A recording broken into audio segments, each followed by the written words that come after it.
하겠습니다. 네, 날씨가 궂은 날씨임에도 또 함께 이 자리에서 우리 함께 속회 공과 교육을 하고요. 또 온라인으로 함께 들으시는 우리 지역장님들, 속장님들을 주님의 이름으로 축복합니다. 제가 잠깐 기도하고 시작하도록 하겠습니다.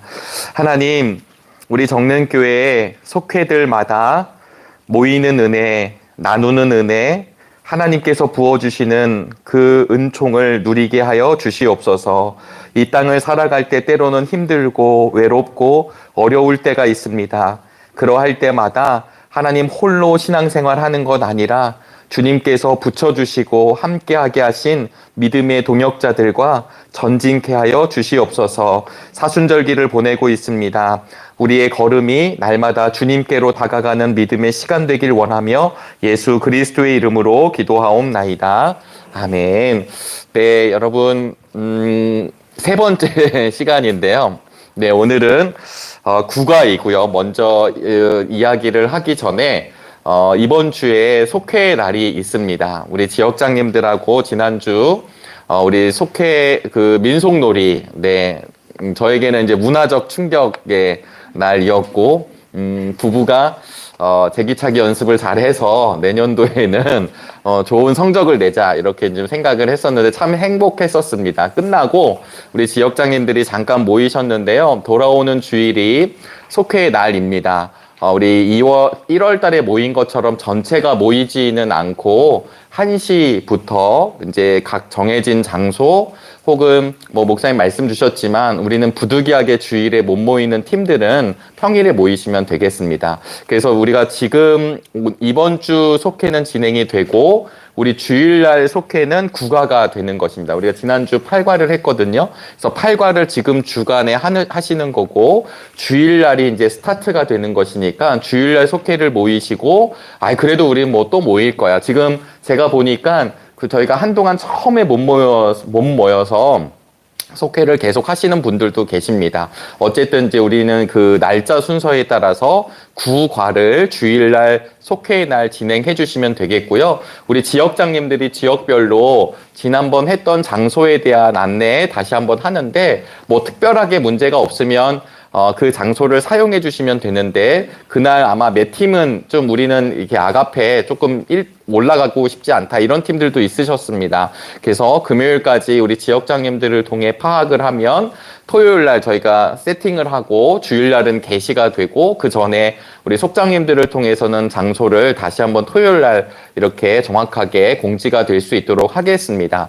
부득이하게 이번 돌아오는 주일날에는 성북 지방회가 있습니다. 우리 지방에 끊고 맺음 장로님들이 은퇴하고 뭐 새로 장로님들이 되시고 우리 전도사님들을 연회에 이제 우리가 추천하고 그다음에 각 구역별로 있었던 결과를 받고 하는 중요한 회무이기 때문에 1시에 모이지만 아마 우리 목회자들, 시무장로님들, 또 우리 지방 회원들은 주보에 안내가 되셨는데요.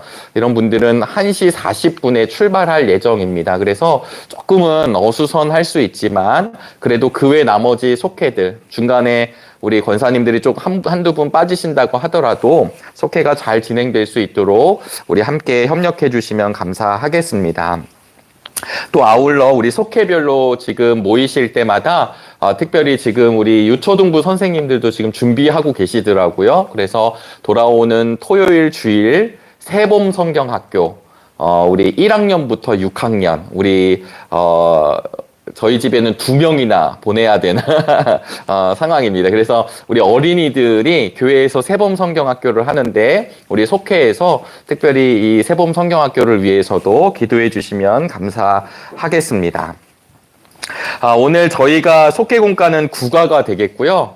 네, 국아. 혹시 지금 교회 사무실에 속회공과가 구비되어 있습니다. 그래서 우리 속장님들 은 당연히 이렇게 하나씩 받으시면 되겠고요. 그리고 우리 속도원들 중에서도 같이 이 책을 좀 보실 속회들이 있으시면 사무실에서 시중보다 저렴하게 하고 있으니까 구매하셔서 같이 속회공과를 좀 나누셔도 좋을 것 같습니다. 국어를 잠깐 저희들 펴보시도록 하겠습니다. 국어는 그가 우리를 구원하시리라, 이런 말씀입니다. 그가 우리를 구원하시리라. 지금 이 속회공과의 순서는 이 구약의 역사별로 흘러간다고 말씀을 드렸고요. 특별히 지금 우리가 걸어가고 있는 절기가 사순절기입니다. 우리 교회는 고난주간에 우리 사순절 특별 새벽 기도회가 준비되고 있고 또 진행이 되겠습니다. 그래서 이 사순절기에 맞춰서 지금 또 공과가 집필이 되었는데요. 그가 우리를 구원하시리라 할 때 누구실까요? 네, 예수님이십니다. 그럼 이제 오늘 교육을 끝내고 우리가 이제 돌아가도 되는 그것만 알아도 뭐 다 된 건데 사실은 이제 구약의 말씀을 가지고 오늘 저희들이 이 메시아에 대한 이야기를 조금 나누도록 하겠고요. 늘 말씀드리지만 본문을 조금 주의를 달고 본문의 의미를 이야기를 한 뒤에 속회공과의 이야기를 나누어야 되는 상황들을 이야기하도록 하겠습니다. 오늘 저희들이 속회별로 읽을 본문의 말씀이 미가서입니다. 미가서는 저 이제 구약학자들은 난제가 좀 많아서 굉장히 좀 이렇게 읽다 보면 어려운 성경이라고도 그래요. 그래서 이 미가서를 읽을 때 사실은 여러 번 좀 읽으셔야 되고 그다음에 예화들이 좀 있습니다. 근데 오늘 우리가 만나는 본문은 5장의 본문인데 5장의 본문은 정확하게 메시아에 대한 예언의 말씀이에요. 메시아에 대한 예언의 말씀. 그러니까 우리가 사실 이 사순절 기간 동안 우리가 그냥 사순절이니까 고난주간이니까 우리 열심히 고난에 참여합시다. 우리 금식합시다. 뭐 이런 뜻이 아니라 사순절은 더욱더 하나님께로 나아가는 시간입니다. 내 중심, 내 신앙, 내 믿음이 흐트러졌던 것들이 더 하나님께로 가는 거죠. 오늘 수요 예배를 들으신 분은 아시겠지만 오늘 에베소 교회에 대한 2장의 말씀을 요한계시록 담임 목사님 강의해 주셨는데요. 처음 마음을 다시 회복하는 시간, 첫사랑을 회복하는 시간이기도 합니다. 그래서 이 미가 선지자는 주전 8세기에 활동했던 선지자거든요. 볼륨을 조금만 올려주셔도 전도사님 좋을 것 같아요. 볼륨, 네. 미가는 주전 8세기거든요. 주전 8세기면 8세기에 따르면 요 시기에는 가장 강대국이 어디냐면 아수르입니다. 아수르. 그러니까 아수르라고 하는 나라가 주변을 평정해 가고 있었고요. 그다음에 이스라엘의 지도를 보면 여기가 지중해고 요 밑으로 이집트고 이쪽으로 시리아 이렇게 돼 있거든요. 이쪽에 이제 아수르가 이렇게 있습니다. 그러면 나중에 아수르와 애굽이 서로 대치하는 상황이 역사적으로 나와요. 그래서 우리가 알고 있는 이스라엘이라고 하는 이 땅이 굉장한 요충지입니다. 그런데 이제 열왕기 상하나 이스라엘 역사를 보면 이스라엘 백성들이 애굽으로 붙었다가 아수르로 갔다가 이런 어떤 그 주변의 나라들에게 움직이는 것들이 나오게 되거든요. 그래서 지금 주전 8세기에 남유다의 예언자였던 미가가 이 미가서를 작성을 하게 되는데 이 미가라고 하는 이름은 여호와 같은 자가 누구입니까? 라는 이름의 뜻을 가지고 있어요. 여호와 같은 사람이 여호와 같은 자가 누구일까?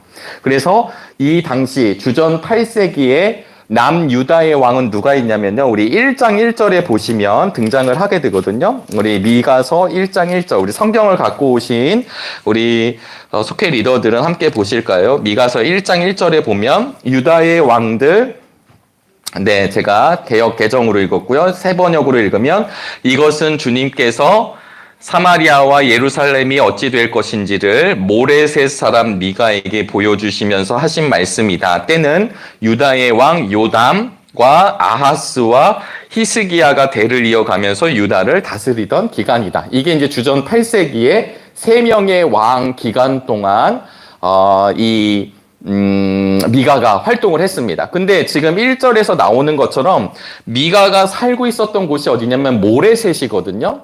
근데 이 모레셋은 다시 여기가 예루살렘이면 예루살렘으로부터 대략 40km 떨어진 곳에 작은 도시예요. 네, 작은 도시고 농촌입니다. 우리나라 개념으로 보면 여기가 모레셋입니다.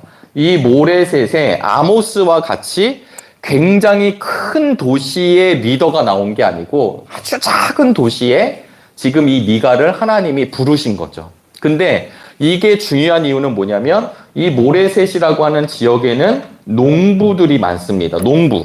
농부들이 많아요. 그럼 농부는 부농일까요? 보통 빈농일까요? 빈농입니다. 그러니까 이 농부였던 미가가 부름을 받아서 하나님의 말씀을 예언하는 거예요. 만약에 제가 이 말씀을 조금 한번 이렇게 묵상하면 이런 은혜가 있습니다. 하나님은 큰 사람들만, 위대한 사람들만 사용하시는 것은 아니다. 할렐루야. 네. 너무 좋잖아요. 똑똑한 사람만 목사님 되면 저는 안 되잖아요. 그러니까 좀 약하기도 하고 실패도 많고 좌절도 많고 별 볼 일 없는데도 불구하고 하나님이 어떤 모양으로든 쓰시는 거죠. 주의 종들, 목사님들도요. 큰 목사님들 있습니다. 네, 그냥 막 뭐만 하면 잘 되고 막 그냥 큰 역사가 일어나고 그런 목사님들 계시죠. 그러나 평생토록 이름이 없지만 빚도 없지만 하나님이 맡겨주신 그 양들을 양육하고 최선을 다해서 그 영혼들과 살아가는 믿음의 목회자들도 있으세요.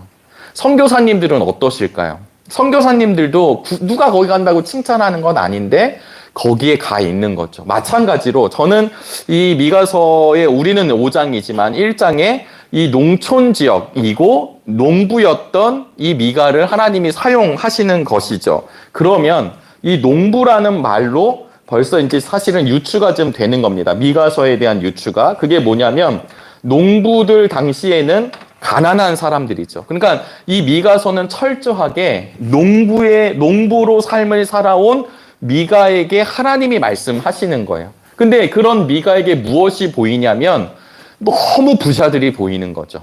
성경을 읽을 때 우리가 부자는 다 나쁘고 가난한 사람은 다 착하고 이게 맞는 해석일까요?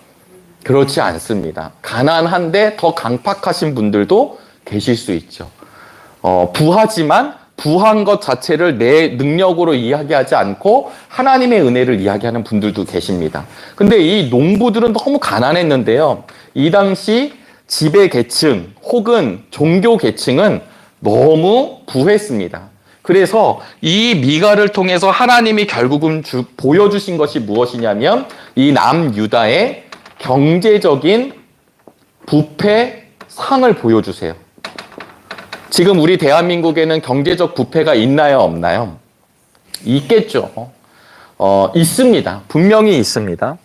이 정도는 괜찮아. 야, 이 정도로 이렇게 기업 윤리를 좀 해치더라도 기업이 살려면 이 정도는 해야 돼. 우리는 잘 모르지만 그런 어떤 영역들마다 씨름하는 믿음의 사람들이 있다는 것도 기억해 주셔요. 야, 성적을 올리기 위해서는 남을 밟고 가야 돼. 이것도 맞을 수 있지만 그럼에도 불구하고 정직한 것이 하나님이 원하시는 길이야. 씨름하는 학생들이 있습니다.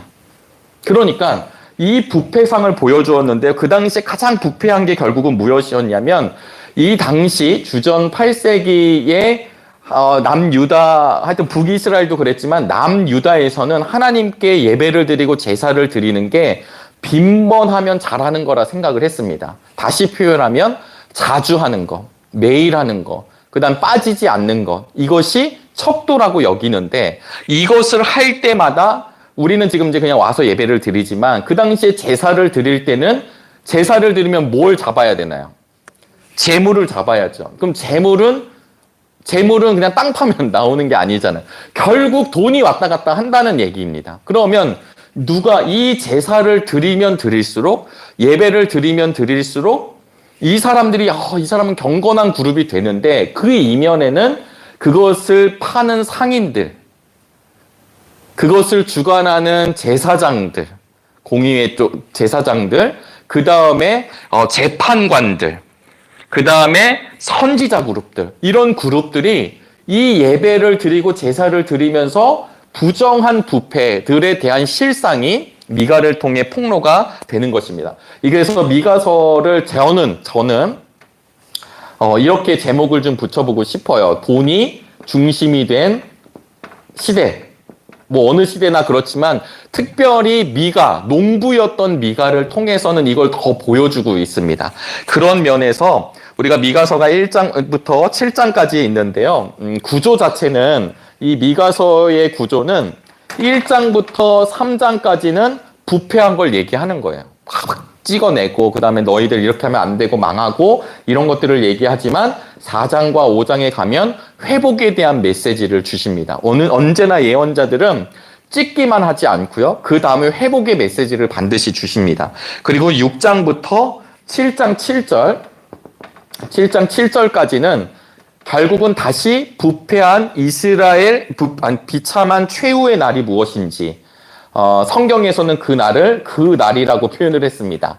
그날 이제 최후의 날이죠. 심판의 날 이런 뜻입니다. 그리고 마지막 7장 8절로부터 끝장까지 20절까지의 얘기는 다시 이 약속에 대한 하나님의 메시지, 예언적 메시지가 선포가 돼요. 구조는 되게 단순하죠. 그래서 우리가 보통 A, B, A-, B- 이렇게 표현을 합니다. 그러니까 이게 연거푸 연결이 돼요. 그 중간에 오늘 우리가 보는 성경은 5장의 말씀입니다. 우리 5장의 말씀은 그런 면에서 딱 중간은 아니지만 부정을 이야기하고 회복을 이야기하는 그 중간에 누가 등장하냐면 메시아가 등장하는 말씀입니다. 그러면 우리는 이미 이제 믿음으로 이 길을 걸어가고 있어서 잘 아시겠지만 이 미가서 5장에서 등장하고 있는 이야기를 잠깐 나눠보도록 하겠습니다. 여러분 메시아 히브리어로 메시아고요.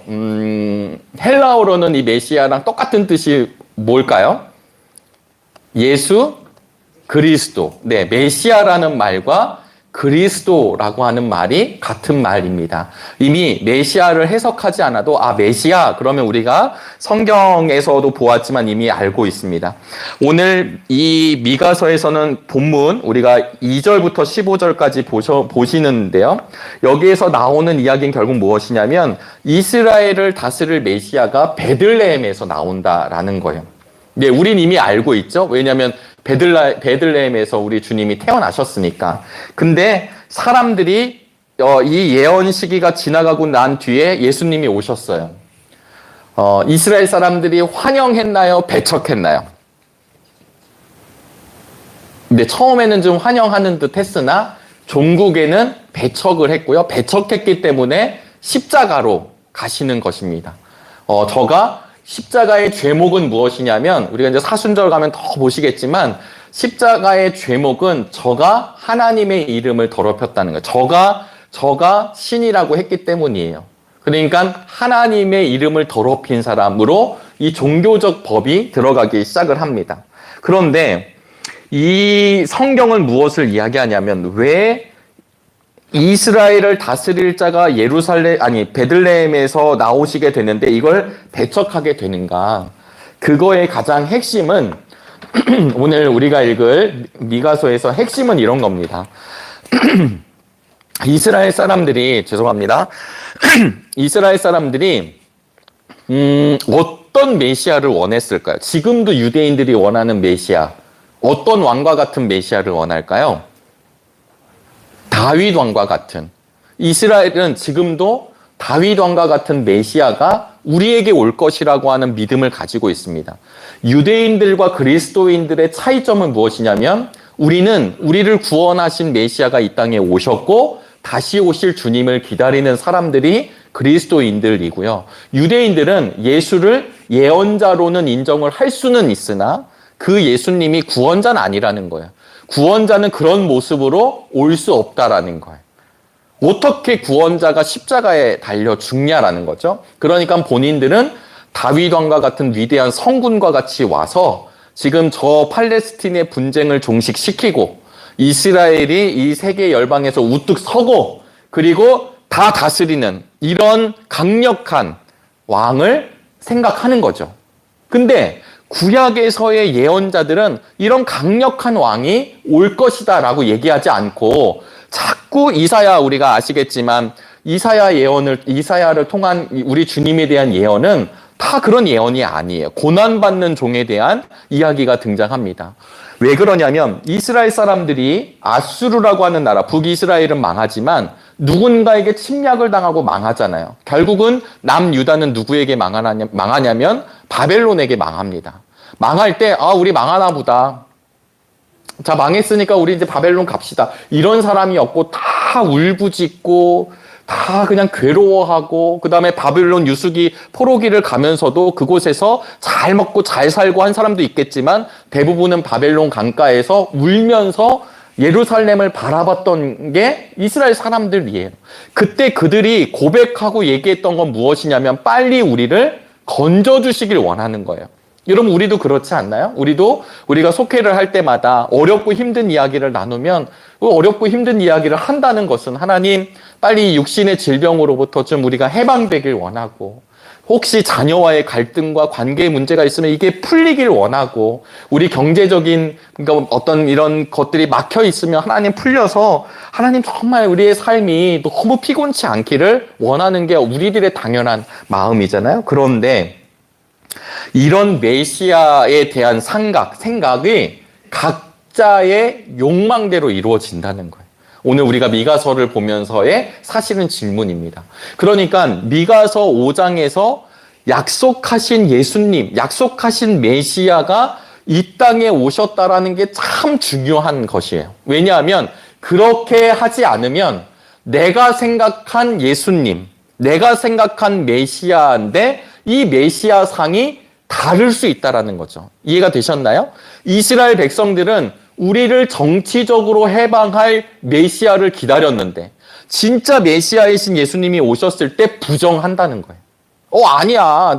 내가 원한 메시아 이거 아니야. 나를 건져줘. 우리 빨리 해방시켜줘.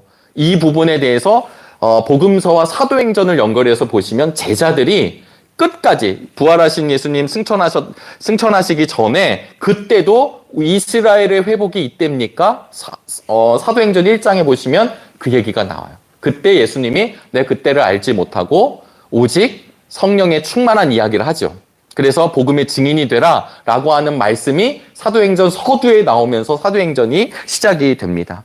그래서 오늘날 우리가 어떤 예수님, 어떤 메시아를 믿고 있는가? 우리가 믿고 있는 메시아이신 예수님은요, 그냥 우리끼리, 우리 이제 예수님을 메시아라 하자. 우리끼리 믿는 게 아니라는 거예요. 성경은 구약에서 이야기한 그 하나님의 약속의 메시아가 바로 십자가에 달리신 그 주님이 우리의 메시아라는 거예요. 아멘이신가요? 네. 이게 우리에게 분명해질 수 있기를 주님의 이름으로 소망합니다. 그래서 우리가 이제 이런 맥락에서 5장을 보시면 5장 1절을 잠깐 보실까요? 우리 속회공과는 2절부터 시작하지만 1절을 보시면 이렇게 시작합니다. 군대의 도성아, 군대를 모아라. 우리가 포위되었다. 침략군들이 몽둥이로 이스라엘의 통치자의 뺨을 칠 것이다. 이게 뭐냐면 먹힌 겁니다. 이 침략자들이 들어와서 지금 뺨을 때리고 꿇어앉히고 있는 것입니다. 수치를 당하고 있는 상황에서 우리 주님 하나님께서 예언을 미가를 통해 주시는데 너희들이 그렇게 되어 있지만 이런 상황 가운데 메시아에 대한 예언을 미가서 5장 2절부터 등장하게 되는 것입니다. 우리 2절 말씀을 함께 읽어보겠습니다. 시작. 그러나 너 베들레헴 에브라다야, 너는 유다의 여러 족속 가운데서 작은 족속이지만 이스라엘을 다스릴 자가 내게서 내게로 나올 것이다. 그의 기원은 아득한 옛날 태초에까지 거슬러 올라간다. 여러분, 이게 문자 그대로 사실 좀 이해가 되면 너무 감사하겠습니다. 태어나게 되는데, 나오게 되는데 베들레헴 에브라다야라는 말은요, 베들레헴에 정착한 에브라 집안 사람들아, 이런 뜻입니다. 에브라 집안 사람들은 누구냐면 다윗의 가문입니다. 예수님은 누구의 후손으로 오시게 되나요? 다윗의 후손으로 온다고 성경에 얘기하잖아요. 그때 에브라다라는 말은 에브라 사람들의 자손들을 이야기하는 거예요. 사무엘 상 17장 12절, 그리고 사무엘하 7장 16절에 보면 다윗의 왕가가 한계가 있다 이렇게 얘기하지 않고 다윗의 왕가가 영원하리라. 이 다윗의 왕가를 통해서 예수님이 그 혈통을 통해 나오게 되시는 것이죠. 그래서 마태복음 2장에도 보시면 왕의 탄생을 유대인의 보기 위해서 동방 박사들이 이제 오게 됩니다. 그때 헤롯이 모든 대제사장들과 서기관들을 모아놓고 메시아가 어디서 나겠느냐 이걸 이제 마태복음에 보면 물어요. 그때 대답할 때 어떻게 얘기하냐면 여러분들이 지금 보셨던 미가 선지자의 예언을 들어서 유대 땅 베들레헴에서 우리 주님이 태어나신다. 이게 이제 마태복음에 이 미가서의 이 예언이 되는 것입니다. 그러니까 이스라엘의 목자가 나오게 되는 거죠. 근데 그분이 누구냐면 상고부터, 옛날 성경에는 상고부터 있었다. 태초부터 있었다. 바로 그분이 오셨다라는 것이죠. 우리가 십자가를 이야기할 때 여러분 우리가 이런 말을 많이 씁니다. 언약을, 하나님의 약속을 완성하시는 하나님. 또 하나는 신실하신 하나님. 찬양 많이 부르시죠? 신실하시고 진실하신 하나님. 그럼 이 신실하다라는 뜻은 무엇이냐면 바로 위의 뜻입니다. 하나님의 약속을 패하지 않는 거예요. 하나님이 아브라함과 맺은 약속을 이어가시는 거예요. 하나님이 우리 정릉교회와 약속하신 것을 이어가시는 것입니다. 하나님이 우리들과 하신 약속, 내가 너를 사용할 거야, 내가 너와 함께 할 거야 라고 하는 약속을 하다가 좀 삐끗하면 막 바꾸고 폐기하고 이러시는 것이 아니라 신실하신 하나님이시기 때문에 그 언약을 지키신다라는 거예요. 저는 이 말씀에 기대어 사랑하는 자녀들을 위해 기도합니다. 저는 이 말씀에 기대어 우리 교회를 위해 기도하는 거예요. 왜냐하면 우리 정릉교회는 여러 사람들이 모여 있죠. 그리고 들락달락합니다. 목회자들도 왔다가 또 가고 또 이 땅에 처음에 계셨던 우리 선배 성도님들 계셨지만 하나님 나라로 또 불려가시고 또 새로운 사람이 오고 이사 왔다가 오고 그렇게 오고 가고 들락달락 하는 것처럼 보여지지만 사람의 힘으로 되지 않고 주님의 방법으로 주님의 이끄심으로 이 교회가 흘러가고 있다는 사실이에요. 왜냐하면 신실하신 하나님이 우리와 약속하셨기 때문입니다. 그러니까 우리가 지금 보는 건 미가서에 이사야서에 그 다음에 예레미야서에 이런 말씀이 예언되어 있어. 예언이 되어 있구나가 아니라 그 예언의 말씀은 하나님의 약속을 계속 드러내 주시는 겁니다. 역사한 가운데에서. 그래서 우리가 다윗의 후손으로 우리 예수님이 오셨을 때 나중에 마태복음을 또 잘 읽어보면 어떻게 다윗의 후손인데 메시아가 될 수 있냐 이렇게 또 공격을 해와요. 그럴 때 오늘은 넘어가겠지만 마태복음 22장에 보면 이 다윗이 한 고백을 들어서 예수님이 반론을 제기했을 때 아무도 이야기하지 못합니다. 그러면 3절에 보시면 뭐라고 얘기하면 바로 주시는 것이 아니라 3절에 그러므로 주님께서는 해산하는 여인이 아이를 낳을 때까지 당신의 백성을 원수들에게 그대로 맡겨두실 것이다. 이게 이제 결국은 바벨론 포로를 이야기합니다. 그러니까 맡겨둡니다. 맡겨두는데 그렇게 죽는다, 그렇게 끝난다가 아니라 하나님의 때가 되면 다시 회복시키시고 다시 건져주시고 다시 붙들어 주신다. 그러면서 4절에 어떤 말씀이 나오냐면 그가 주님께서 주신 능력을 가지고 이게 이제 메시아가 그의 하나님이신 주님의 이름이 지닌 그 위엄을 의지하고 서서 그의 떼를 먹일 것이다. 주님의 양떼를 먹일 것이다. 그러면 그의 위대함이 땅끝까지 이를 것이므로 그들은 안전하게 살아갈 수 있을 것이다. 아멘. 그리고 그는 그들에게 평화를 가져다 줄 것이다. 이 평화는 샬롬이죠. 여러분 샬롬, 평화, 예전 성경은 화평, 평강 이렇게 번역을 했는데요. 이 샬롬은 어떤 의미가 있냐면 절대적으로 하나님이 허락해 주시는 샬롬입니다. 사람의 관계로 해결되는 평화가 아닌 거죠. 우리 평화롭게 지내자. 우리 서로 침범하지 말고 여기까지만 하자. 이렇게 해도 평화가 유지가 되는 것처럼 보여지지만 지금 이 미가서에서 등장하는 것뿐만 아니라 구약에 나오는 샬롬은 이 샬롬은 오직 하나님이 부여해 주시는 거예요. 그러니까 제가 말씀드렸다시피 우리가 중보기도도 하지만 우리가 환우들을 위해 기도할 때 제가 하는 기도 중에 하나는 고쳐주시면 너무 감사하죠. 근데 그게 고쳐달라고 그러는데 안 고쳐주시기도 하잖아요. 네, 그러니까 이게 다 고쳐지면 얼마나 좋을까요? 근데 안 될 때도 있잖아요. 그러나 결국은 우리는 죽게 됩니다.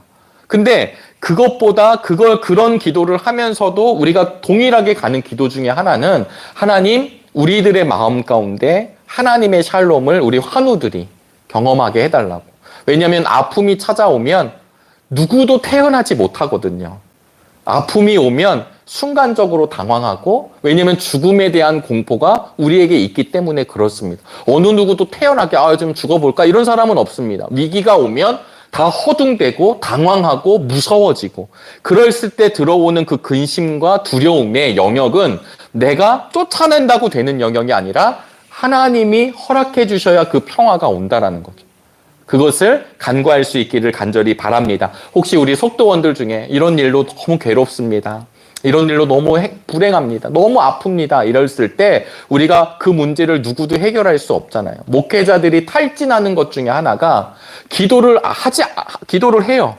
기도를 하는데 즉각 반응이 있으면 얼마나 좋겠어요. 오늘 기도하면 막 장로님들이 다 회복되고, 막 내일 기도하면 권사님들 다. 그래서 문제가 늘 없어지면 얼마나 좋겠어요. 근데 기도에도 평생을 같이 붙잡고 기도할 때 목회자들도 그런 것들로 인해 탈진이 올 때가 있다는 거예요. 지금 내가 잘 가고 있는가? 우리가 다 알지만, 그래, 하나님 약속을 믿고 하나님이 만져주실 거야. 하나님 회복시켜 주실 거야. 하지만도 그 고통스러워하는 하나님이 맡겨주신 성도님들을 볼 때 괴로울 때가 있잖아요. 이렇게 하면 잘 풀려야 되는데 안 풀릴 때, 그런데 그거보다 더 중요한, 그럼에도 불구하고 주님이 우리를 붙잡고 계시다는 사실을 절대로 놓쳐서는 안 되는 것을 이스라엘 백성에게도 예언자를 통해 이야기해주고 계십니다.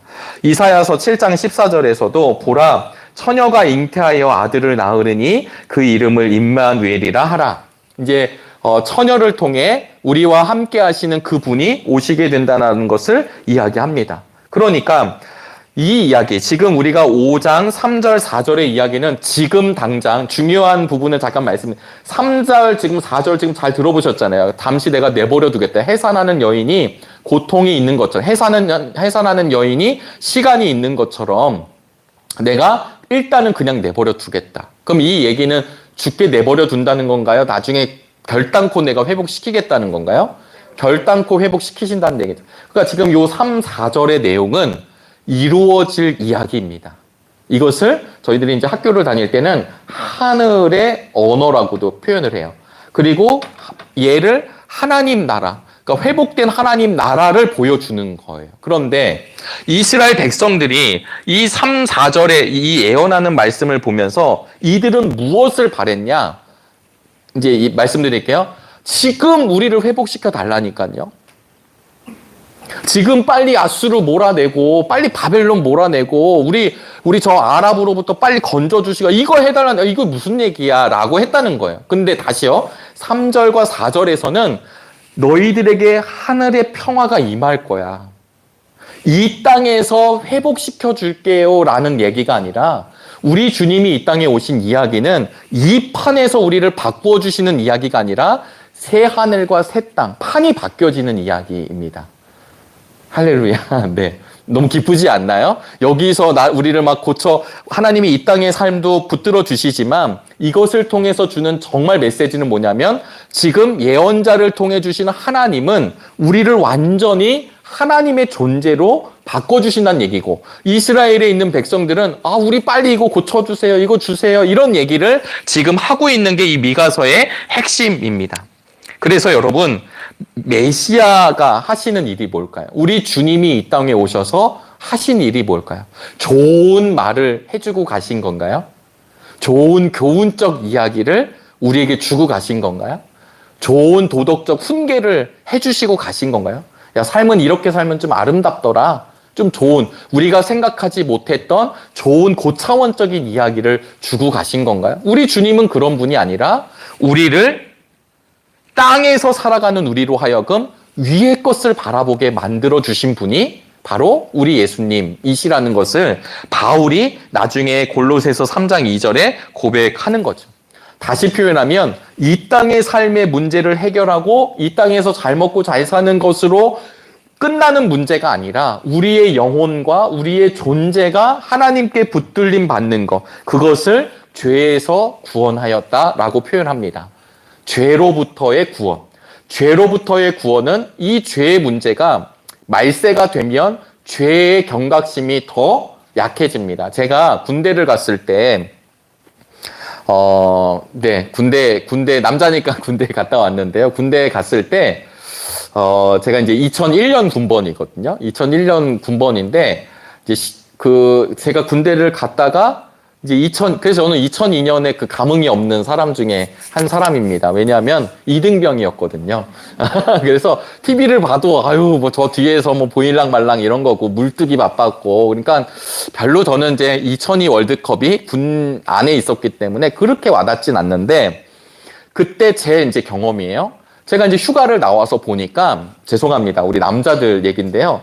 휴가를 나와서 보니까 이제 TV를 어느 날 틀었는데 K1이라고 하는 격투기가 나왔어요. 제가 알고 있는 격투기는 그냥 복싱 정도인데 K1을 보니까 이제 발이 올라가는 거죠.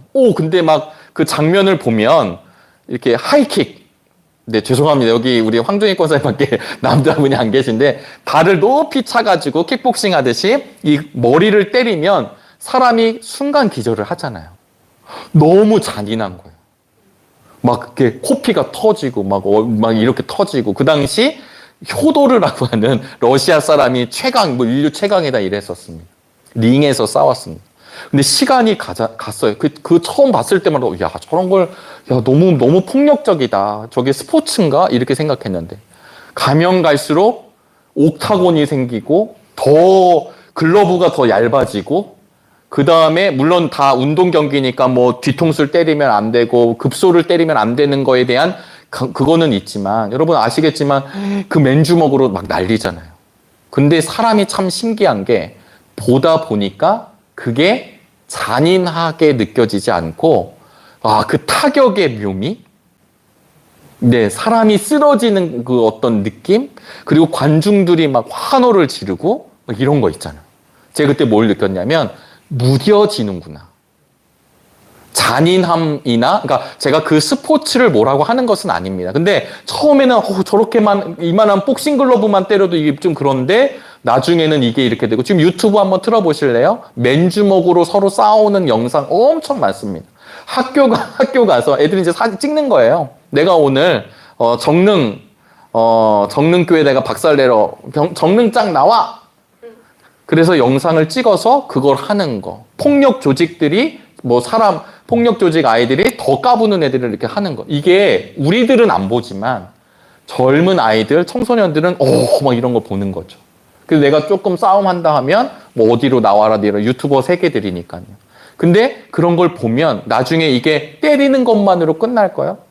사실 조금 더 가잖아요. 사람 고문하는 거, 사람 괴롭히는 거, 이런 걸 본다는 거예요. 사람들이. 왜? 거기에 무감각하다는 거죠. 제가 이걸 잠깐 예를 들었지만 보는 거에 무감각해지는 것처럼 말세가 되면 죄에 대한 무감각이 우리에게 온다는 거예요. 이게 이 정도는 괜찮지 않나? 이것까지 내가 얘기해야 되나? 그런데 전에도 말씀드렸지만 우리 교회에서 이야기하는 죄는, 우리 정릉의 성도님들은 법 없이도 살아갈 우리 믿음의 성도님들이시지만, 여기서 말하는 죄는 하나님을 바라보지 못하는, 저는 법이 있어야 되지만 법이 없으셔도 될 정도시잖아요. 그러나 이것을 얘기하는 게 아니라 우리의 중심이, 왜냐하면 제가 이 부분을 계속 강조하는 이유는 미가서가 이야기하는 마지막 본문이 있습니다. 그동안 이스라엘 백성들이 얼마나 많은 지도자들을 만났겠어요. 왕들을 만나고.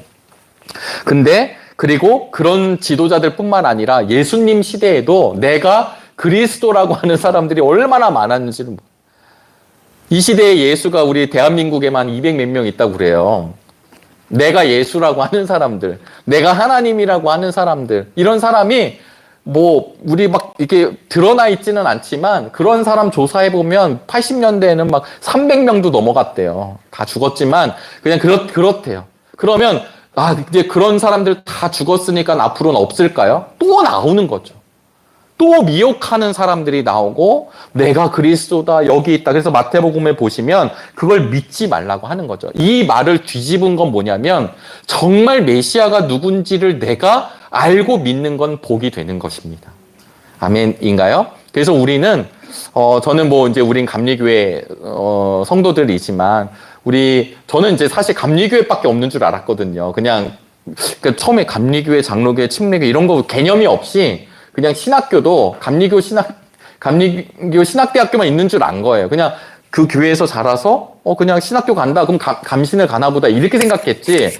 가보니까 막 장신, 총신, 막 한신, 막 그 신학교 얼마나 많은지. 뭐 저쪽 이제 우리 성결교 쪽도 있고요. 한세대, 뭐 이렇게 순복음도 있고 나사렛도 있고 뭐 엄청 많습니다. 그런데 그냥 감리교만 있는 줄 알고 간 거예요. 감리교 교파가 중요한 건 아니지만 교회는 주님이 주인이시고 주님이 머리시잖아요. 그러면 교회에 있는 사람들은 결국 누구냐면 우리의 죄를 구원하신 주님을 믿고 의지하고 따르고 제자가 되는 사람들. 이 가치가 흔들리면 이제 너무 어려워지게 되는 것이죠. 그러면서 우리 본문은 나중에 이제 후반부로 넘어가게 되는데요. 후반부에 넘어가는 이야기가 결국은 뭐냐면 우리 8절 9절을 한번 읽어보실까요? 5장 8절 9절입니다. 여러 민족과 백성 사이에 흩어져서 살 것이며 숲속 짐승들 가운데 서 있는 사자처럼 양떼의 한가운데 서 있는 사자처럼 걸을 때마다 먹이에게 달려들어 밟고 찢을 것이니 그에게서는 아무도 그 짐승을 건져낼 수 없을 것이다. 내가 내 대적 위에 손을 들고 내 원수를 모두 파멸시키기를 바란다. 아멘. 여러분 여기서 보시면 결국은 누가 나오냐면 이 남은 자들은 남아있는 사람들은 메시아가 누구인지를 알아본다는 거예요. 그리고 그 메시아는 어떤 존재냐면 동시에 대적을 진멸하는 겁니다. 그래서 이게 진멸이라는 단어가 이게 이제 성경에서도 나오지만 우리 주님이 다시 오시는 재림의 날은 그리고 구약 성경에서 이야기하고 있는 그날, 심판의 날, 그 다음에 여호와의 날, 이런 단어들, 이런 용어 자체는요, 무엇을 갖고 있냐면 그날 반드시 구분이 되어진다라는 거. 그때가 되면 반드시 구분이 됩니다. 정말 주님을 믿은 사람과 그 다음에 그렇게 믿지 않고 그냥 홀로 갔던 사람들, 세상을 의지한 사람들. 그러니까 재림의 날은 그냥 재림하시나 보다가 아니라, 그런데 이 구분이 되는 날 잘 믿고 걸어간 사람들 있잖아요. 우리 믿음의 성도님들은 그날이 기쁨의 날이 되는 거예요. 그날이 오면 두렵고 떨리는 날이 아니라, 우리 이제 담임 목사님과 요한계시록을 이제 2장이지만 22장까지 제가 보기엔 올해는 아닌 것 같은 느낌이, 담임 목사 안 계셔서 그냥 하여튼 가는 거죠. 근데 가는데 22장 이제 거의 마지막에 가서 마라나타 할 때까지 보면 우리가 계시록 그러면 되게 두렵게 보잖아요. 막 666 얘기 나오고 막 그때가 막 고문받고 막 고난당하고 막 죽어나가고 막 이런 거 생각하는데, 사실은 요한계시록은 믿는 자들에게 주시는 하나님의 놀라운 이야기이거든요. 그러니까 결국은 우리의 믿음이 참 믿음으로 걸어가고 있으면 그날이 오면, 내일 오신다 할지라도 우리에게는 그날이 그분과 영원히 살아가는 날이 되니까 기쁨의 날이 돼요. 그러나 믿지 않고 하나님을 저주하고 여호와의 이름을 경외하는 사람들을 핍박하고 그 다음에 자기를 믿고 의지하고 그 다음에 두 마음을 갖고 있고 이런 사람들에게는 그날이 딱 오면 그날은 하나님이 구분하는 날이 되니까 심판의 날이 되는 것입니다. 이게 구약의 예언자들이 계속 주시는 이야기예요. 그래서 그날이란 결국은 무엇이냐면 이스라엘 백성들이 바벨론에 의해 하나님의 심판을 받는 날이 구약의 예언자들의 이야기는 등장을 하지만 결국은 어떻게 되나요? 바벨론에게 포로가 된 뒤에 끝나는 게 아니라 70년이 있다가 다시 돌아오잖아요. 이 다시 돌아오는 것을 통해서 이스라엘의 역사를 통해 구원받는 그 남은 사람들에 대한 이야기를 우리에게 해주고 있습니다. 주님에 대한 이야기를 할 때 여러분 전도해 보시면 박수를 쳐주나요? 아니면 약간 웃고 있나요, 사람들이?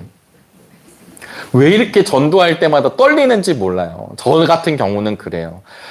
제가 이제 전에 모교에 있을 때 신학생이었는데, 제가 신학생이었을 때 갖고 있었던 태도는 뭐였냐면, 그냥 있는 사람이나 잘하면 되지 않나? 그냥 여기 있는 사람이나 잘 우리 훈련해가지고 그냥 가면, 뭐 저기까지. 이런 생각이 너무 왜냐면 제가 누군가로부터 왔다고 생각하지 않으니까. 그냥 나는 태어나 보니까 그냥 교회를 다니고 있었고, 만화동산을 못 보고 주일학교 예배로 오고 있었고, 그 다음에 빠지고 싶어도 사랑의 매가 기다리고 있어서 도저히 내 자의로는 빠질 수 없었던 그렇게 그냥 교회 안에 머물러 있었던 모태신앙이었잖아요. 그런데 제가 이제 신학생이니까 얼마나 우리 모교회에서도 저를 이렇게 했겠어요. 그러니까 청년이면서 신학생이면서 이 정체성이 모호해지면서 여러 가지 일들을 하는데, 우리 중고등부에서, 그러니까 우리를 보면 청소년부에서 그 사거리에 가서 노방전도를 하자는 거예요.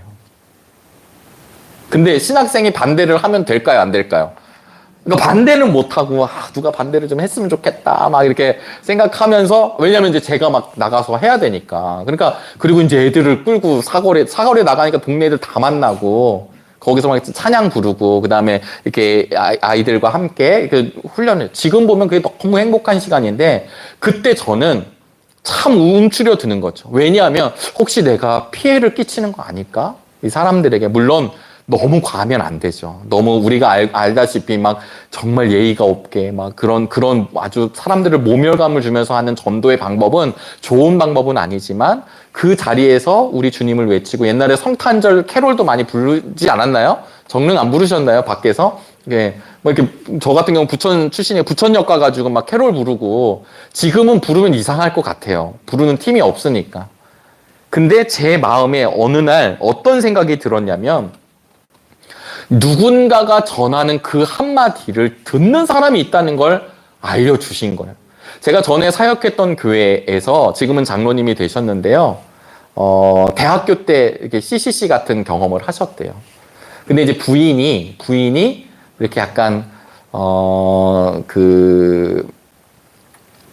여호와 증인이었나? 뭐 이렇게, 그러니까 부인이 빡 빠져 있는 건 아닌데, 처가댁 자체가 그냥 그쪽에 가 있는 거예요. 그런데 어느 날 이렇게 의사시거든요. 이게 치과 의사인데, 이렇게 어느 날 정말 마음에 예수님을 좀 알고 싶다, 이런 마음이 들었대요. 너무 신기하지 않나요?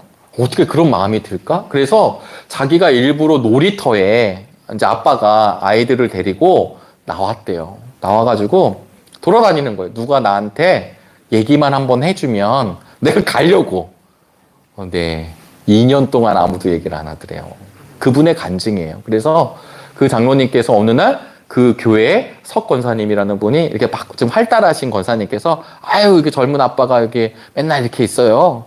교회 나가요? 이렇게 이제 그냥 했는데, 어디 교회세요? 그래서 영일교회. 그래서 지금 장로님 되셨어요. 그리고 매년 뭐 제가 정확한 날짜는 모르지만 뭐 5월 며칠이 되면 하나님 저를 이 교회로 불러주셔서 감사합니다라고 하는 예물을 그날만 되면 항상 드리고 계세요. 그러면 이제 저 같은 사람, 이런 일이 있네, 이랬다는 거예요. 이런 일이 있구나. 제가 그냥 모교에서만 있었으면 그냥 이렇게 왔나 보다 하지만, 그때 저에게는 어떤 메시지로 들어졌냐면, 저에게 모태신앙이어서 늘 그냥 교회 오는 게 쉬워 보이고, 그리고 그냥 있으면 여기 교회에 있는 사람들 그냥 잘 데리고 하면 좋을 것 같은 저에게, 제가 가는 교회마다 어떤 사람들을 보여주냐면, 전도대에서 온 팀들, 그 다음에 그 예수님을 알고 싶어 하는 사람들이 있는 간증, 그런 고백을 듣게 하셔서 제가 달라지더라는 거예요. 처음에는 누가 알아볼까가 아니라, 그러면서 우리가 때로는 한마디를 하고 우리는 모르지만 그 예수님을 전하는 일, 무엇보다 우리의 삶으로 그분을 드러냈을 때 놀라운 하나님의 은혜가 있더라는 것입니다. 제가 이 이야기를 왜 드리냐면, 그날이 돼서 메시아를 기다리고 부르고 있었는데, 이제 10절부터 15절을 잠깐 보시면요, 한 절만 제가 읽겠습니다. 나 주가 선언한다. 그날이 오면 너희가 가진 군말을 없애버리고 말이 끄는 병거를 부수어 버리겠다. 여러분, 이게 무슨 뜻 같으세요? 다시 처음으로 가면, 이스라엘 사람들은 지금 하나님은 하나님의 나라의 언어를 주셨는데, 이들은 아니야. 우리 지금 저 아수르로부터, 바벨론으로부터, 애굽으로부터 우리가 이겨나갈 수 있는 군사적 힘을 좀 주세요라고 자기네들이 쌓아 올린 성곽들, 군마들 이걸 다 쓸어버리시겠다는 거예요. 왜 쓰냐면 너의 힘으로 이룬 것들을 무너뜨리시는 것입니다. 내 힘으로 올린 것들. 그래서 우리의 믿음의 생활은 내가 그러니까 우리가 은혜를 받고 구원을 경험하고 그리고 정말 주님과 동행하며 충만한 상황으로 내가 마땅히 주의 길을 걸어가는 것이 우리의 성화의 길인데요. 근데 성경은 그러지 않고 하나님과 내가 분리가 된 채 내가 내 인생을 쌓아 올리고 구원이 나에게 있다라고 이야기하는 사람들이 많다라는 거예요. 그래서 나중에 바벨론 포로가 끝난 뒤에 돌아오는 사람을 어떻게 표현하냐면 다리를 저는 자들과 앞을 보지 못하는 자들과 출산한 임산부들이 돌아오게 될 것이다 얘기합니다. 그러면 바벨론이라는 곳에서 바벨론이 이쯤 되고요. 그 다음에 예루살렘이 이 정도가 됩니다.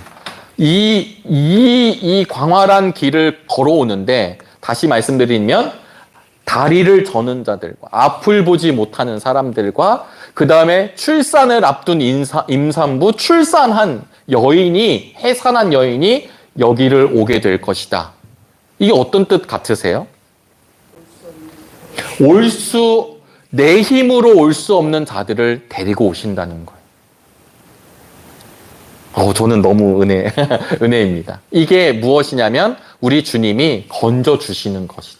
그래서 오늘 미가서가 이게 되게 무서운 얘기 같지만, 그리고 이제 누가복음 14장, 제가 작년 수요 예배 때 한번 말씀을 전한 적이 있는데요. 그게 뭐냐면 집에 잔치를 열었어요. 옷 입고 오라고 그랬어요. 14장에 보시면. 그런데 사람들이 초대를 했는데 아무도 안 와요. 그러면 이제 어떻게 해요? 종들을 내보내서 아무나 데리고 오라 그러잖아요. 기억나시죠? 그런데 나중에 와서 보니까 가난한 사람들, 아픈 사람들, 앞을 보지 못하는 사람, 또 저는 이런 사람들이 그 잔치 자리에 와 있어요. 이게 무엇을 뜻하냐면 자기 능력과 실력으로 되는 것이 아니라는 거예요. 하나님의 은혜를 이야기하는 것입니다. 우리의 잘남 때문에 하나님이 나를 선택해 주신 게 아닌 거죠. 내가 지금 잘 지켜서 아주 경건해서 하나님, 너 경건해, 너 패스. 이렇게 해주신 것이 아니라 우리를 너무나도 사랑하셔서 우리는 참 부족하고 연약하고 죄인이지만 붙들어 주셨다라고 하는 것입니다. 이것이 오늘 미가서에서 이야기하는 그런 그가 우리를 구원하신다라고 하는 말씀의 제목으로 시작이 되는 것이죠. 이런 기도 제목이 있습니다. 주님, 우리가 예수님 한 분만으로 만족하는 인생이 되도록 인도해달라는 기도가 있습니다. 여러분, 이 기도가 오늘 우리 속회공과를 교육하면서 우리의 기도가 될 수 있기를 간절히 바랍니다. 우리 속회공과를 잠깐 보실까요? 네, 그래서 오늘 이런 맥락 속에서 세 대지, 우리 이제 속회공과는 세 가지 대지를 가지고 이제 우리 지필진 목사님들이 이제 기록을 하셨는데요. 첫째를 보니까 베들레헴에서의 탄생을 약속하셨습니다. 베들레헴에서 탄생을 약속하셨다라고 하는 것은 결국 무엇이냐면 다윗의 후손으로 오실 메시아를 하나님이 약속을 저버리지 않고 오셨다라고 하는 것을 미가 오늘 본문에서 등장하고 있다는 것을 이야기하는 거죠. 그래서 우리 속회에서는 뭐라고 얘기했냐면 변함없는 하나님의 약속을 믿고 나아가자고 첫 번째 대지가 이야기하는 것입니다. 하나님의 약속을 여러분 신뢰하시지요? 네, 그 하나님의 약속을 믿으면서 우리가 우리의 인생의 길을 걸어가고 있습니다. 두 번째 대지는 악한 세력에서 건져주겠다고 약속하셨습니다. 본문의 문자적 배경으로는 아수르가 되고 그리고 후에는 바벨론이 되겠지만 이 바벨론은 결국은 하나님을 대적하는 세력을 의미하죠. 그러니까 하나님께서는 그 세력으로부터 건져주시는데 결국은 야곱의 남은 자들이 되게 하신다는 거예요. 야곱의 남은 자들은 결국 강한 것이죠. 왜냐하면 하나님의 영광에 참여하는 자가 되는 거니까. 이게 지금 우리 두 번째 대지에서 나오게 됩니다. 이 말씀을 가지고 우리 속회공과를 기록하신 목사님은 뭐라고 표현을 했냐면 우리 역시 아수르와 같은 바벨론과 같은 원수가 우리를 공격해 올 때가 있습니다. 그런데 평강의 왕으로 오시는 메시아, 평화의 왕으로 오시는 메시아, 가장 강한 손으로 오시는 메시아가 우리를 세상의 악한 것에서 건져 주신다는 것이죠. 건져 주신다라고 하는 이름이 누가 있을까요? 물에서 건져 주셨다. 모세입니다. 그래서 모세가 구원을 예표합니다. 모세의 삶 자체가 구원이 어떻게 이루어지는지를 이야기하고요. 제가 여러 번 말씀드렸지만 우리 창세기에 보면 방주가 나옵니다. 방주가 나오죠. 방주는 그냥 박스입니다. 박스. 뭐 더 좀 이렇게 큰 의미로 보면. 근데 이 방주라고 하는 말, 그 다음에 출애굽기에 보시면 지금 우리가 이야기한 물에서 건짐을 받았다의 모세가 어디 상자에 담기게 되나요? 갈대 상자에 담기게 됩니다. 이 방주와 갈대 상자는 똑같은 말이에요. 사이즈만 다른 거예요. 그러면 이 갈대 상자, 그러니까 구원을 생각할 때 이 갈대 상자를 아시겠지만 나일강에 이렇게 놓을 때 물론 이제 저기 공주를 보고 놓았지만 요 사이에 뭐 저기 군인이 볼 수도 있을 것이고 그다음에 얘가 갑자기 막 일로 흘러가가지고 막 악어한테 갈 수도 있을 것이고 뒤집어질 수도 있을 것이고 그렇지 않을까요? 구원의 방주가 키가 있어서 막 조종하고 운전하게 한 게 아니라 그냥 떠 있는 것입니다. 그러니까 여기서 말하고 있는 이 방주와 갈대 상자는 결국은 무엇을 얘기하냐면 우리의 구원을 주님께서 건져주시는 역사를 이야기하는 것이죠. 네, 그래서 하나님의 백성인 우리 모두에게 하나님이 우리를 건져주시고 맞서시는 목자, 우리 주님 인도하시는 목자의 이미지를 기억해 주시면 감사하겠습니다. 세 번째는요. 세 번째, 완전한 승리를 주겠다고 약속하셨습니다. 그러니까 이제 이게 10절부터 15절까지 내가 다 부수고 멸망당하고 이런 거잖아요. 여기에 이제 제가 조금 의미를 드린 것은 우리 스스로 세웠던 것을 무너뜨리신다는 거죠. 그러니까 원수가 세운 의미도 있지만 우리 스스로 지키려고 했었던 모든 것들이 날아가는 것입니다. 한순간에 여러분 아시겠지만 이런 거 있잖아요. 우리 가끔 이런 간증 드네. 돈을 잘 모았어요. 내가 알뜰살뜰하게 잘 모았어요. 그런데 누구 한 명 딱 아프잖아요? 그럼 어떻게 될까요? 네. 그러니까 나가는 거는 한순간일 수 있는 거죠. 일이 벌어지면 내가 아무리 잘 지키고 아무리 잘 준비하고 정말 재테크를 잘해도 어느 날 그냥 하나님이 한번 치신다는 표현은 좀 그렇지만 이게 하나님께서 원하시지 않으면 또 사단의 시험을 만나면 그냥 뚫리게 되는 것입니다. 그런데 우리는 그걸 가지고 있는 것이 힘이라 생각할 때가 이렇게 얘기하고 있는 저도 그럴 때가 있잖아요. 좀 이렇게 힘이 있어야 돼. 능력이 있어야 돼. 공부해야 돼. 근데 이것이 정말 하나님의 영광을 위한 게 아니라 나를 위해서 하기 시작을 할 때 우리의 지식이 부족해서 하나님 못 쓰시는 게 아닌 거잖아요. 그러니까 오늘 이 미가서에서 사실은 조금 더 그 행간에 있는 의미는 하나님께서 우리 스스로 올리는 것들. 창세기적 용어로는 바벨탑을 올리죠. 막 우리가. 하나님처럼 되고 싶은 것, 이런 것들을 하나님은 무너뜨리신다라고 하는 것, 우리 속회 리더들은 한번 기억해 주시기를 바랍니다. 그러니까 결국은 하나님의 완전한 승리가 우리 메시아를 통해서 또 다시 오시는 주님을 통해서 이루어지는 것이고 그 승리는 결국은 나의 승리가 된다라고 하는 것이 속회 공가의 요약입니다. 그래서 여러분 이 미가서 우리가 구약의 말씀은 전혀 모르는 분들도 있으실 수 있잖아요. 그래서 그렇긴 하지만 이 주전 8세기 이 아수르에게 막 공격을 당하고 있었던 때, 그 다음에 나중에 바벨론에게 망하고 있는 것, 요 두 나라만 알아도 성경의 반은 사실은 아는 거라서 이렇게 같이 좀 기억해 주시면 좋겠고 그 역사적 배경 속에서 지금 우리에게 주시는 말씀을 함께 기대하기를 바랍니다. 우리 40쪽에 보시면 말씀 행하기가 있거든요. 말씀 행하기에 보시면 겸손히 마음을 낮추었을 때 받은 은혜가 무엇입니까? 이걸 조금 다른 말로 좀 표현하면 내가 완전히 주님 앞에 내려놓았을 때, 내가 완전히 내려놓았을 때 정말 그때 받은 은혜가 무엇입니까? 여러분 정말 내려놓으신 적이 있으십니까? 뭐 이런 것이 있었겠죠. 어떤 분들은 저희 집 같은 경우는 한번 고백을 드렸지만 저희 아버님이 망했을 때 네, 망해서 열받았고, 망해서 창피했고, 망해서 별로 좋지 않고, 고등학교 2학년이었던 저, 중학교 3학년이었던 제 동생은 우리 절대로 손 붙잡고 사업을 하지 말자! 라고 다짐을 하며, 그 청소년기를 보냈었죠. 그런데, 괴로운 시절일 수 있죠. 그런데 제가 지나고 나서 보니까, 장로님이셨던 저희 아버님을 하나님이 만지시던 시간이었음을 깨닫게 되었고, 오히려 그 시간을 통해서 저도, 막연했지만 주님의 길에 쓰임받는 거에 대한 고민이 들어가기 시작하는 거죠. 뭐 수련회도 있었고, 또 그런 권면도 있었고, 그런 만남이 있었지만, 총체적으로는 고등학교 2학년 때 우리 집이 뭔가 쓰러진 것들.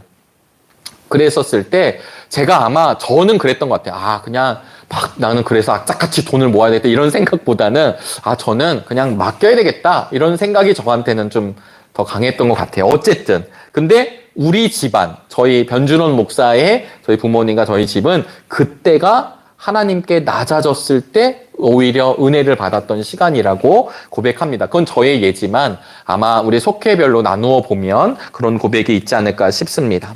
고난 중에도 참고 인내했던 경험이 무엇이었는지 우리가 이제 속회공과 교육을 조금 알매 집중을 하고는 있지만 나중에 이런 이제 대화하는 거에 대해서도 좀 구체적으로 나누려고 합니다. 그런데 고난 중에도 참고 인내했던 경험 예를 들면 그럼에도 불구하고 예배의 자리를 내가 빠지지 않으려고 했습니다. 내가 그럴 때 더 하나님 앞에 기도하려고 애를 썼습니다. 제가 그럴 때 정말 인내하고 있었는데 하나님이 하나님의 사람들을 보내주셔서 이런 은혜가 있었습니다. 라는 식의 고백들이 나오면 아마 이렇게 경험이 없는 분들도 이런 것들이 통로가 되는 것이다 라고 하는 걸 느끼지 않을까 싶습니다. 하나님의 도우심으로 크게 승리했던 일은 무엇이 있습니까? 이거는 잘 됐다는 표현보다는 끝내 졌던 것. 저는 이런 고백이 있습니다. 저의 고백을 너무 많이 얘기하는데 제가 신학교 친구 지금 이제 홍성에 있는 친구인데요. 그 친구에게 제가 좀 뭔가를 잘못했어요. 제가 이렇게 기분 나쁘게 좀 했어요.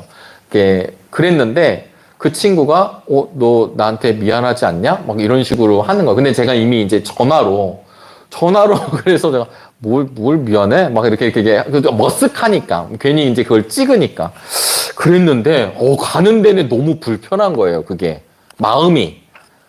왜냐하면 제가 잘못한 것을 알고 있었거든요. 그래서 이걸 어떻게 할까 하다가 그러면 이제 서로 머쓱해지니까 다음 단계 뭐냐면 제가 굳이 연락하기가 좀 머쓱하고 그 친구는 원래 저희 동기들 제 친구들이랑 문자가 보통 이렇게 돼요. 뭐 하냐? 그냥 있어. 알았어. 이런 대화입니다. 저희 신학교 동기 친구들의 대화가 저희 아내가 깜짝깜짝 놀라면 이게 뭐야? 이렇게 얘기할 정도로. 그런데 만약에 거기서 제가 그냥 가면 약간 이 관계가 끝날 것 같은 약간 그게 있었어요. 그래서 제가 이걸 어떻게 할까? 그렇게 하다가 돌아갔어요. 돌아가서 다시 나오는 무슨 연인도 아닌데 제가 그랬습니다. 그냥 신학교 동기. 근데 제가 그 친구에게 그랬는데 이게 여기까지 나오기 너무 힘들었는데 미안해 라고 했어요. 그랬었을 때 제가 어떤 걸 맛봤냐. 이게 무슨 원수가 된 것도 아니고 제가 뭐 얘한테 진짜 막 엄청난 걸 한 것도 아니고 그냥 우리 둘의 대화와 관계 속에서 좀 깨졌을 뻔한 일인데 근데 그 친구가 아니야. 밥 먹을까? 이렇게 한 거예요. 그러니까 제가 나름 용기를 내서 얘기한 거죠. 용서를 구한 거였고 그 친구는 그것을 그냥 뭐라 그럴까 되게 아주 섬세하진 않지만 서로가 딱 받으면서 아무렇지 않게 간 거예요. 근데 저한테는 그게 어떤 은혜가 됐냐면 내가 용기를 가지고 선언했을 때 그 다음에 오는 그 마음의 평화가 이게 작은 거거든요. 작은 건데 그 평화가 딱 경험되니까 다음부터의 용기가 있더라고요. 그래서 원수를 사랑하라. 사랑하실 수 있으십니까? 우리 김지연 지역장님. 네, 쉽지 않죠. 원수를 사랑한다? 이거 쉽지 않죠. 그런데 주님이 말씀하신 원수를 사랑하라 라고 하는 이야기는 원수를 용서해라는 이야기는 주님의 그 마음을 품어서 선언하는 것을 의미합니다. 선언했을 때 말의 능력, 말의 권세, 그렇게 열려지는 하나님의 축복, 하나님의 평화, 이런 걸 작은 사건이었지만 저는 그 경험이 있고 난 뒤에 하나님 앞에 죄를 용서를 구하는 사람, 누군가에게 내가 용서를 구하는 것은 정말 대단한 일이다라고 저는 생각합니다. 그건 아무나 할 수 있는 일이 아니다. 그러니까 아마 저는 이게 하나님의 도우심으로 크게 승리했다라고 저는 생각을 하거든요. 그래서 왜냐면 그 다음으로 제가 나중에 제가 큰 잘못을 해도 누군가에게 용서를 구할 수 있는 용기, 경험을 하나님이 허락해 주셨다고 생각해서 이런 이야기를 예시로 드렸습니다. 제 삶이 많이 노출되거든요. 네, 많이 노출됩니다. 정답이라는 얘기가 아니라 이런 인간도 있었다. 이렇게 생각을 해주셔야 돼요. 저런 것도 있을 수 있겠구나. 그러나 우리의 이해를 위해서 제가 그냥 아주 그냥 부끄럽지만 저의 삶을 살짝 이렇게 오픈한 겁니다. 그래서 이런 이야기들이 속회 공과를 나누고 뭐 이번 주 속회의 날은 조금 어수선할 수 있지만 혹 다른 속회의 날이나 다른 속회의 시간에 이런 나눔들이 더 풍성하게 이어지시기를 주의 이름으로 축복합니다. 네, 추운 날 또 와주시고 또 우리 온라인으로 함께 해주셔서 너무 감사합니다. 우리 이번 주 속회의 날 지역장님들 통해서 장소 다시 한번 확인토록 하겠고 토요일 날 말씀드리도록 하겠고요. 주일 날 우리 속장님들 또 우리 지역장님들은 혹시 속장님들이 못 오시거나 우리 속회 이렇게 좀 소외되지 않도록 함께 신경 써주시면 너무 감사하겠습니다. 그러면 제가 기도하고 마칠까요? 네, 잠깐 기도하겠습니다. 하나님, 오늘도 귀한 은혜를 주시니 감사합니다. 부족하고 연약하고 나약하지만 그럼에도 불구하고 우리 주님이 우리를 붙들어 주셔서 오늘도 기쁨과 감사로 전진케 하여 주신 것 감사합니다. 하나님, 봄을 맞이했지만 또 이렇게 추운 날씨도 경험합니다. 우리의 마음이 움츠려들지 않게 하여 주시고 하나님, 우리의 삶이 정말 주님만을 바라보며 전진할 수 있도록 하나님의 능력을 허락하여 주시옵소서. 우리 속회들마다 만남의 복 허락하여 주시고 만날 때마다 기쁨이 넘치게 하여 주시고 하나님, 우리가 만날 때마다 하나님의 언어를 함께 나누는 은총의 시간 허락하여 주옵소서. 우리 정릉교회를 더욱더 복되게 하여 주실 줄로 믿으며 예수님의 이름으로 기도합니다. 아멘. 수고하셨습니다. 네, 감사합니다. 조심히 돌아가시고 네, 저희들은 또 교회에서 뵙겠습니다.